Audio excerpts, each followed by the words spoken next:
Ẹ kú dédé àsìkò yìí, ìròyìn la tún mú wá láti iléeṣẹ́ El Adonai Saboti Voice TV gẹ́gẹ́ bí ìṣe wa ní gbogbo ìgbà. Bẹ́ẹ̀ tí mo àní tí a máa ń gbé wá fún yín láti ṣàlàyé fún yín lórí àwọn ọ̀rọ̀ tí ẹ bá béèrè lọ́wọ́ mi tẹ̀rí pé ó rú yín lójú. Bàbá, ẹ kú dédé àsìkò yìí, ẹ bá mi dárúkọ yín fún àwọn aráalé. Ẹ ṣé olóòtú, a dúpẹ́ pé Ọlọ́run tó fún wa ní orí ọ̀fẹ́ láti tún rí ọjọ́ tòní ní ayọ̀ àti àlàáfíà. Èní máa tún jẹ́ ọjọ́ kan nínú oṣù kẹwàá tá à ń pè ní October tó jẹ́ ọjọ́ tó tóbi. Ọdún ni wá o, àwa kì í ṣe àìmọ̀fólókò. Orúkọ tèmi ni Baba Confirm JP. Ẹ ṣé gan ni, a dúpẹ́ olóòtú. Ojú òní ti wà, ọdún a máa máa rọ́dún, ìgbà a máa máa rígbà, oṣù a máa máa róṣù pẹ̀lú àṣẹ Èdùmàrè. God bless you. Ẹ ṣé bàbá, orúkọ wọn lẹ ti gbọ́ yẹn fún ẹ̀yin tí ẹ̀ ń wò wá nígbà àkọ́kọ́. Ẹ má gbàgbé láti share prógráàmù wa yìí, ẹ jẹ́ kó débi tó dé. Bàbá, mo ní àwọn ìbéèrè kan fún yín níbí báyìí tí àwọn aráalé send sí mi láti àná. Wọn ò jẹ́ ń sùn, wọn ló ti pẹ́ ta ti gbóhùn Baba Confirm. Mo dẹ̀ lálàáfíà ni bàbá wà o. Ìbéèrè mi àkọ́kọ́, bàbá, a gbọ́ awuyewuye lórí ọ̀rọ̀ bàbá wa Sunday Igboho wípé ó fẹ́ tẹ̀ wọ́n díẹ̀. Àwọn aráalé ní pé kí n béèrè lọ́wọ́ yín o, ṣé lóòtítọ́ ni àbí irọ́ ni wọ́n pa? Torí wọ́n mọ̀ wípé ọ̀rọ̀ tí ẹ̀yin àti bàbá wa kì bá sọ òtítọ́ ni. Ẹ bá mi ṣàlàyé fún mi. Olóòtú, Kóìkì lè fẹ́ dárúkọ. Kò sí ẹni tí ó máa wà nírú ipò tí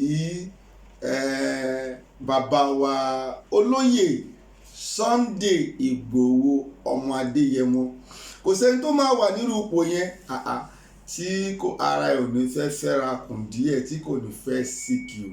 Wọ́n kàn síkì díẹ̀ ní kékeré ni, kò síkú lójú wọn. Gbogbo ẹ̀yin màmá wa pátá, ẹ̀yin bàbá wa pátá, ẹ̀yin ẹ̀gbọ́n wa, ẹ̀yin àbúrò wa, Nàìjíríà lẹ́wà ní òkè òkun ni. Síbẹ̀síbẹ̀ ẹ ti mọ̀ nípa tèmi wípé bó bá ṣe jẹ́ gangan òun ni a máa mú wá fún yín. A fẹ́ kẹ́ fi ọkàn balẹ̀. Béèyàn bá ṣiṣẹ́ oṣù kìíní, oṣù kejì, oṣù kẹta, ara lè béèrè fún mi kí ibà fẹ́ wọlé tọ̀yàn. Kò sí wàhálà. Bàbá kọ̀ sick ráńpẹ́ ni, ṣùgbọ́n Ọlọ́run wà lójú iṣẹ́. Ẹ ṣé gan ni, God bless you. Ẹ ṣé bàbá, bàbá kẹ́ ẹ pẹ́ o, bàbá kẹ́ ẹ pẹ́, bàbá kẹ́ ẹ pẹ́. Ọ̀pọ̀lọpọ̀ ló tún wí pé gẹ́gẹ́ bí oníròyìn, kí ni nǹkan tí ẹgbẹ́ káàní àti àwọn ẹlẹ́sìn kejì tí a mọ̀ sí mùsùlùmí, kí ni nǹkan tí wọ́n ṣe lórí ọ̀rọ̀ bàbá wa Sunday Igboho, àti wípé kí ni wọ́n rí ṣe lórí ọ̀rọ̀ Fúlàní? Àwọn kan tún ní ṣèbí àwọn ẹgbẹ́ káàní ní agbára, kí ni àwọn nǹkan tí wọ́n ṣe lórí ọ̀rọ̀ yìí gangan? Kẹ́ bá mi ṣàlàyé fún wọn. Olóòtú, ojú òní tì yín. Àwọn tí wọ́n dẹ̀ ń pè yín lórí gbogbo àwọn question tó ní mínìnì yìí, a gbàdúrà fún wọn wípé ayọ̀ wọn ò ní dìbànújẹ́. Nítòótọ́, agbékànnì kalẹ̀ ni láti lè ṣojú gbogbo ọmọ Kìrìsìtẹ́nì pátá. Yálà bóyá ẹgbẹ́ yẹn ń lọ síwájú Kìrìsìtẹ́nì àbí ó ń lọ sẹ́yìn, káàní dúró ní dúró wípé kó ṣojú gbogbo ọmọ Kìrìsìtẹ́nì. Ìdá wọ́n wà nínú ewu àbí wọn ò sí nínú ewu.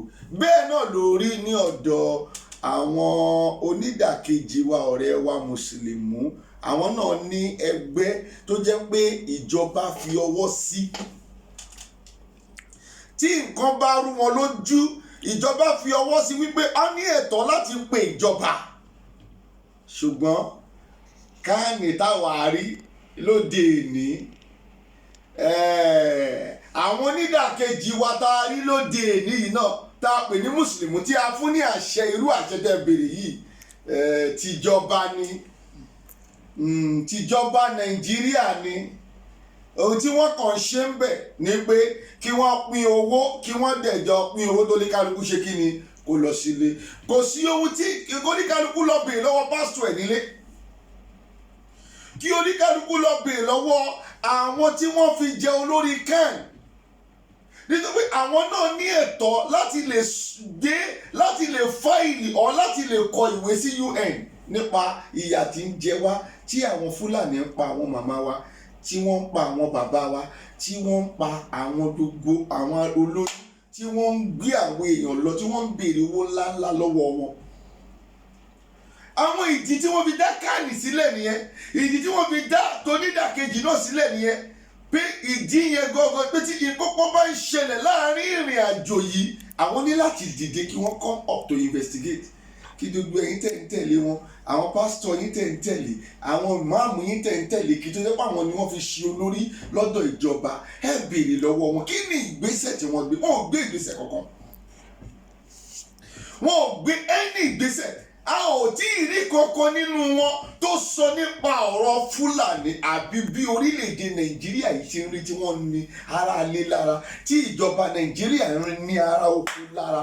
Kò sí kankan nínú wọn tó sọ nípa ẹ̀. Ṣé o dáwọ́ fi dá gbogbo ilé lójú ni wípé ìwọ náà tó ń wó mi lóbìnrin lọ́wọ́ pásítọ̀ ẹ̀, béèrè lọ́wọ́ àwọn ọ̀gá CAN tó wà nínú chọ́ọ̀chì yẹn wípé kí ni ìgbésẹ̀ tí wọ́n gbé. Wọn ò gbé anything. The only thing tí wọ́n lọ ń ṣe bẹ́ẹ̀ ni pé kí ìjọba pín owó fún wọn, kí wọ́n gbé owó ní kálukú gbé owó lọ sílé. Ìbànújẹ́ ńlá ni wípé Jésù ti béèrè wípé ṣé tí òun bá wá sínú ayé ṣé òun tó máa padà rí ìgbàgbọ́? Kò sí ìgbàgbọ́ kankan. Ẹlẹ́ẹ̀kejì, ó tún sọ wípé àní nínú ìjọ Ọlọ́run gangan lòun yóò ti bẹ̀rẹ̀ ìdájọ́. Nítorí owó àwọn ọ̀gá CAN, nítorí owó àwọn tó nídàkejì wa náà tó jẹ́ ti mùsùlùmí, àwọn náà ní bọ́dì tiwọn. Nítorí owó wọn ò lè ṣe iṣẹ́ tọ́lọ́run rán wọn mọ́. Ẹ jẹ́ kí n sọ fún yín o, àti CAN àti tó nídàkejì wa tó jẹ́ ti mùsùlùmí tí wọ́n fi àṣẹ fún láti mójútó Kristẹni àbí àwọn ọmọ mùsùlùmí, kí n sọ pé wọn ò dá sí nǹkan kan. Nǹkan táwọn máa jẹ làwọn ń bá kiri. Kò sí nǹkan tó kàn bí wọ́n pa èèyàn. Èyí tí ẹ wá ń tẹ̀lé wọn, òun ní ọ̀rọ̀ ni mo ti sọ fún yín yìí, kẹ́ wá wò ṣé ó tọ́ ká ṣe máa tẹ̀lé wọn àbí kò tọ́ kẹ́ ṣe máa tẹ̀lé wọn. Ẹ ṣe nǹkan tó pé kí ni iṣẹ́ tí Ọlọ́run rán wọn wá ṣe nínú ayé, wọn ò ṣe nǹkan kan. Iṣẹ́ tí ìjọba Nàìjíríà rán wọn òun ni wọ́n ń ṣe. Ẹ ṣe olóòtú gẹ́gẹ́ bí mo tẹ̀lé lọ́wọ́ wa. Ẹ ṣé bàbá. Fún ẹ̀yin tẹ́ ń wò wá ní ìgbà àkọ́kọ́, tí ẹ bá ní àwọn ìbéèrè, ẹ máa tẹ àtẹ̀jíṣẹ́ sí nọ́mbà wọ̀nyí. Bàbá, mo tún fẹ́ lọ lórí ìbéèrè míì. Awuyewuye pọ̀ lórí ọ̀rọ̀ ìdìbò 2023. Àwọn ènìyàn ti wí pé ṣé ó máa wáyé àbí kò ní wáyé? Tó bá máa wáyé, kí ni nǹkan tí a máa ṣe sí gangan? Olóòtú, ọ̀rọ̀ ìdìbò 2023 tí ò bá ní wáyé gẹ́gẹ́ bí ohun tẹ́ sọ fún wa, èmi ti sọ fún yín, èmi kì í ṣe agitator. I am a prophet of God. I am a spiritualist. Òun lè rí nílẹ̀ yìí. Iṣẹ́ táwa ń ṣe nìyẹn. I am a spiritualist. Iṣẹ́ táwa ń ṣe nìyẹn. I run spiritual church and I do spiritual work. Ìdí tí ẹ kàn ṣe ń gbọ́ mi tí mò ń jáde lórí ọ̀rọ̀ Yorùbá nation ni pé Olúwa pa láṣẹ fún mi níṣẹ́ pé kí n ṣiṣẹ́ lé lórí. Nítorí pé ọ̀nà wà ń bẹ̀. Bí a ò bá ní rí ìdìbò ní 2023, ogun la máa jà. Tá a bá dẹ̀ ti lè jagun, I am telling you, wọ́n máa dìbò fine. Kò sọ́n tẹ́nibọ̀dì máa ṣe. Tó pé àwọn gan ti rẹ́dì. Àwọn gan ti ṣe kí ni olóòtú? Wọ́n ti rẹ́dì. Àwọn tí wọ́n fẹ́ dìbò ti rẹ́dì. Olúwa sọ nínú ọ̀sẹ̀ yìí débi pé àwọn tí wọ́n fẹ́ dìbò gan ti lọ, ó ti ṣàwọn ọmọ ọ̀tá wọn sílẹ̀. Ìbọn wà ńlẹ̀. Bí ìbọn ò bá ṣe é ṣe, àwọn ammunition ńláńlá, àwọn amọ̀ tank wọ́n ti kó wọn sílẹ̀. Àwọn ìran tọ́lọ́run fún wọn lọ́sẹ̀ yìí. So but the only way kébé yìí ká parọ́ tọ́ra wa jẹ nothing tí UN fẹ́ ṣe tí UN ò bá tí ì rí pé ẹ ti pa ibì kan run, ẹ ti pa state mẹ́ta run, fi sọ pé kò ní dìde. UK tẹ́lẹ̀ ló ń sáré lọ bá kò sí nǹkan tí UK máa ṣe nítorí pé UK tẹ́rí yẹn òun pẹ̀lú Nàìjíríà ìjọba Nàìjíríà kì í sọ fún yín wọlé wọ̀de ẹ bá pariwo dọ̀la kò sóhun tó máa ṣẹlẹ̀ gbogbo ohun táwa ti sọ nìyẹn ṣùgbọ́n wọn ò gbà wá gbọ́ gẹ́gẹ́ bí ìránṣẹ́ Ọlọ́run ṣùgbọ́n wọ́n ń dá àwọn ìránṣẹ́ Ọlọ́run wọn gbọ́ ìránṣẹ́ Ọlọ́run fake tí wọ́n jọ kóra wọn sínú kánì tí wọ́n ń ṣe kánì wọ́n ń gbà wọ́n gbọ́ ní kẹ́ ẹ má tẹ̀lé wọn ẹ jẹ́ ká wòran. The only thing gẹ́gẹ́ bí ohun tẹ́ ẹ bèèrè lọ́wọ́ wa olótùú bí ìdìbò 2023 ò bá ní wáyé ogun la máa jà tá a bá dẹ̀ ti jagun ẹ fojú ara yín rí ṣé 2023 náà ò ní pẹ́ dé tán ẹ ríran wò náà ẹ rí i pé wọ́n máa swear in àwọn tó wọlé wọ́n á jù wọ́n síbẹ̀ ṣùgbọ́n ẹ gbọ́ this is an interview kò sí bí Tinubu ṣe fẹ́ ṣe kò lè wọbẹ̀ nítorí pé ohun tó ní wọ́n fi hàn kò sí ìrìn tó fẹ́ gbà kò lè wọbẹ̀ kò sí agbára tó lè rò kò lè wọbẹ̀ kò sí bó ṣe lè rí babaláwo ẹ̀ onífà ẹ̀ pásítọ̀ ẹ̀ àfà ẹ̀ kò sí bó ṣe fẹ́ gbàdúrà ẹ̀ tó kò lè Tinubu ò níbi kankan tó ń lọ ìjọba ò ní kúrò ní north kò sí bó ṣe fẹ́ ṣe tí Tinubu bá dẹ̀ fẹ́ bá wọn forí gbága ẹ rí wípé ṣebí Yorùbá nation ló lóun ò ní jagun ẹ wá padà rí pé Yorùbá fúnra ẹ̀ gbọ́ngàn máa ṣe kí ni àwọn ló máa jagun Yorùbá ní Tinubu Yorùbá nation làwa a yàtọ̀ síra wa we are Yorùbá nation Tinubu it is Yorùbá ẹ padà rí pé tó bá padà lóun fárígá òun ò ní gbà onídàn lóun fẹ́ wọlé ọmọ àpadà bára wọn jagun Fúlàní dẹ́kẹ̀rí wọn ò take it easy Fúlàní ti ogun tẹ̀ ń tà ń sọ yìí Fúlàní ti ń ṣètò ogun kì í ṣọ̀rọ̀ 15 years wọ́n dẹ̀ dúró ńlẹ̀ sẹ́ẹ̀ká máa wò gẹ́gẹ́ bí ọ̀rọ̀ olótù ohun tó wà ńlẹ̀ náà ni pé tó bá pé tòótọ́ a ò fẹ́ jẹ́ kí 2023 yìí kó wá sáyé election yìí ogun la máa jà ẹ ṣe gan ni olótù. ẹ ṣé bàbá ọ̀rọ̀ lẹ ti gbọ́ ẹ̀yin ará ilé tí ẹ̀ ń bá wa lọ bàbá mi ò mọ bí mo ṣe fẹ́ gbé ọ̀rọ̀ yìí kalẹ̀ kí ni àwọn ohun tí Olúwa bá yín sọ lórí ọ̀rọ̀ Kútọ̀nù pàápàá lórí ọ̀rọ̀ bàbá wa Sunday Igboho Adéyẹmọ Òòṣà gangan kí lóhun tó Olúwa bá yín sọ lórí ọ̀rọ̀ wọn. nínú oṣù yìí àwọn ohun tí Olúwa bá wa sọ gẹ́gẹ́ bí ìránṣẹ́ rẹ̀ kò sóhun tó máa ṣe Sunday Igboho ìyẹn dúró bẹ́ẹ̀ Sunday Igboho dẹ̀ máa yọ kúrò nínú ìkẹ́kọ̀ọ́ àwọn pẹyẹpẹyẹ tí orun Kútọ̀nù. Ìkẹta bí Kútọ̀nù bá wá sọ wípé òun gbà bọ̀dẹ̀ Olúwa ní ká sọ fún ọ wípé òun máa fa ìjọba wọn yà tó pé wọ́n ti gbà bọ̀dẹ̀ Olúwa dẹ̀ ti rán wa sí wọn nínú ọ̀sẹ̀ yìí wípé kí wọ́n jáwọ́ kúrò nínú ẹ̀ tó pé Sunday Igboho ṣe ẹnikẹ́ni ni wọ́n bá ń léèyàn láti pa èèyàn ibì kan náà lèèyàn máa gbà láti escape òun là ń sọ fún wọn tẹ̀tí wọ́n bá wá restrict tí wọ́n láwọn ò ní gbọ́ Olúwa sọ fún wa wípé òun máa fa ìjọba Kútọ̀nù ya pátá wọ́n á dẹni yẹpẹrẹ ní gbogbo àgbáyé kì í ṣe ní Nàìjíríà nìkan o wọ́n máa di ẹni yẹpẹrẹ ní gbogbo àgbáyé ṣe advice tí a máa fún wọn ni pé kí wọ́n jẹ́ kí olóyè Sunday Igboho kí wọ́n jẹ́ kó lọ ojú yẹn lọ ẹ ṣé gan God bless you. ẹ ṣé bàbá àwọn aráalé á máa wò wípé bàbá ò fẹ́ mẹ́nu lé ọ̀rọ̀ lọ púpọ̀ nínú àwọn ọ̀rọ̀ tá à ń béèrè lálẹ́ yìí mo tún láwọn ìbéèrè mi ẹ jẹ́ ń tẹ̀síwájú mo gbọ́ bóyá oníròyìn ni máa pè wọ́n ní o àbáwọn atúrọ̀ tàbí òyìnbó ni máa pè wọ́n wípé àrùn kídìnì ló ń ṣe bàbá wa Sunday Igboho bàbá ẹ bá mi sọ̀rọ̀ lórí ọ̀rọ̀ yìí kí àwọn aráàlú lè mọ òtítọ́ wípé àrùn kídìnì ni o àbá àrùn kídìnì kọ́ ló ń ṣe bàbá wa Sunday. ibà ráńpẹ́ ló ṣe bàbá wa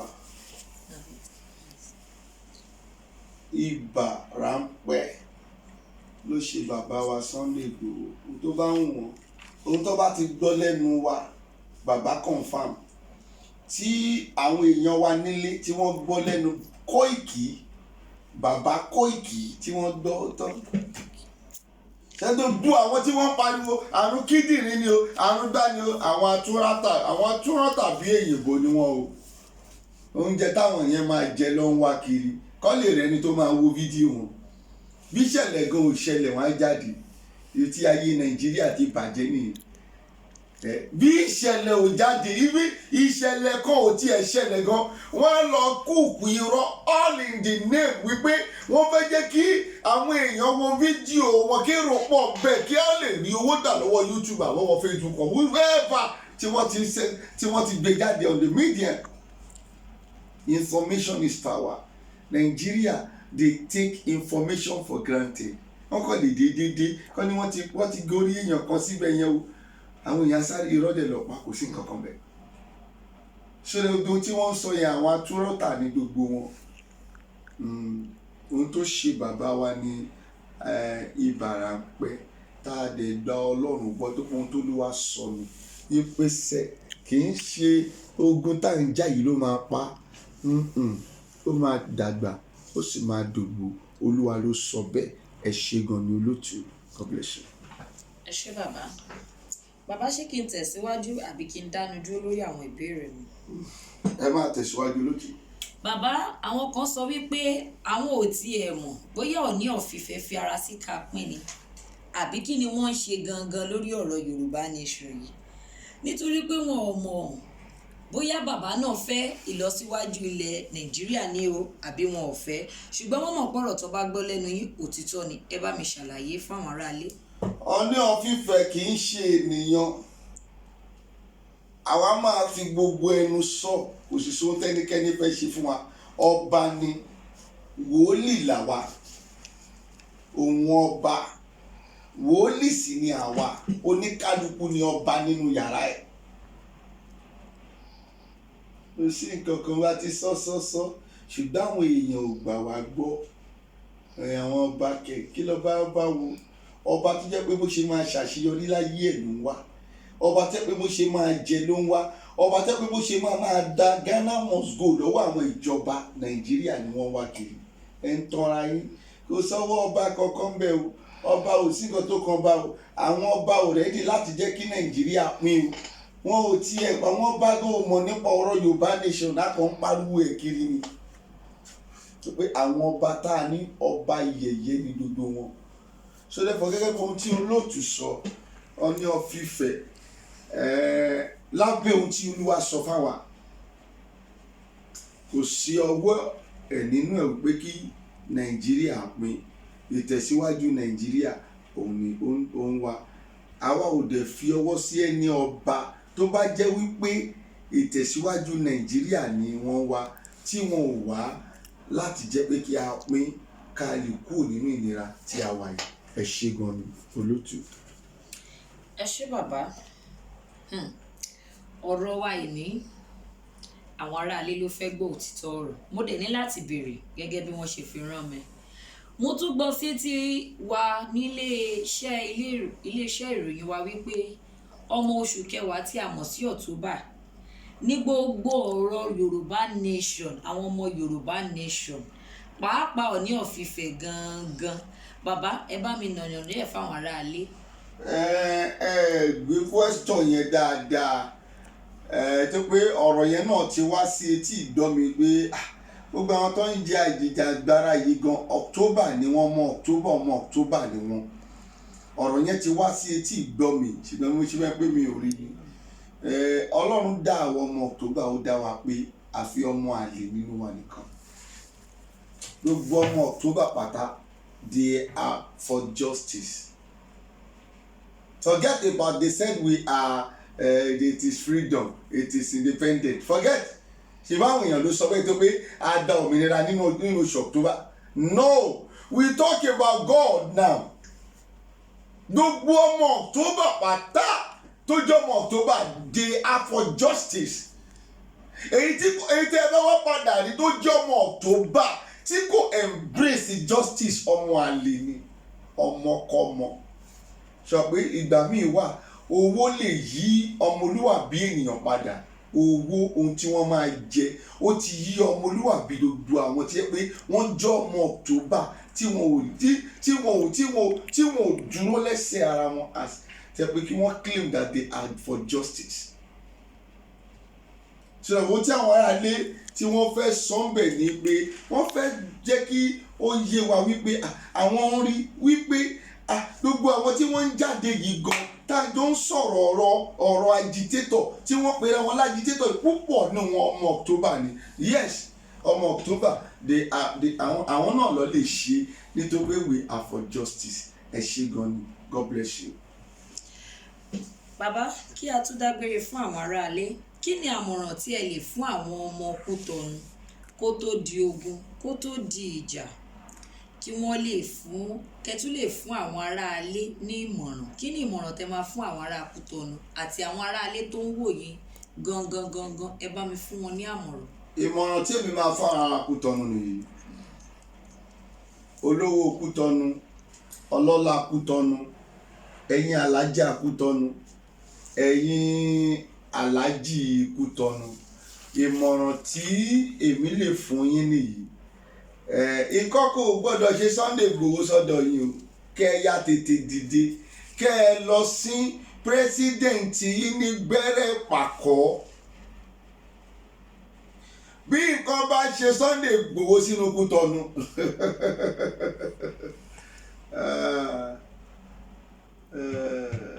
a máa fi tàn balẹ̀, kó tún ṣètàn nìkan, ogun máa jà yín. Ìmọ̀ràn tí mo máa fún yín ni pé kẹ́ ẹ tètè sin pírẹ́sídẹ̀ǹtì yín ní gbẹ́rẹ́ pàkọ́, tó pé Sunday Igboho ṣá kò ṣẹ́kù tọ̀nù, ó wá narrow escape fún ara ẹ̀ ní láti jáde kúrò ní orílẹ̀-èdè Nàìjíríà nítorí pé wọ́n fẹ́ pa. Sódẹ́kọ̀ ìmọ̀ràn tí mo máa fún yín ni pé ẹ jẹ́ kí wọ́n fi bàbá wa Sunday Igboho sílẹ̀, kẹjẹ́ kó máa lọ sí ibi tó ń lọ. Ìyẹn lọ bẹ́ẹ̀, gbogbo ẹ̀yin tẹ́ ń wò wá nínú ilé, kò sí ọ̀nà àbáyọ kankan lórí ọ̀rọ̀ Yorùbá Nation ju ogun lọ, àfi tí a bá ja ogun kó lè kálukú kó lọ gbáradì fún rẹ̀. Pé kò sí ọ̀nà àbáyọ kankan, kò sí. Ìwọ náà mọ ohun tí mò ń sọ, àfi tó bá gbé àwọn onírọ́ ló ń tẹ̀lé, àfi ogun nìkan ó lè sọ̀rọ̀ Yorùbá Nation tí ó máa fi wá sí ayé gẹ́gẹ́ bí ohun tí Olúwa ti sọ several times, ṣùgbọ́n àwọn èèyàn ni wọ́n fẹ́ gbọ́. Ẹ ṣé gan ni, àdúpẹ́. Àtúnkì yín fún alẹ́ yìí, èmi ti yín tòótọ́, Baba Confirm JP. Thank you.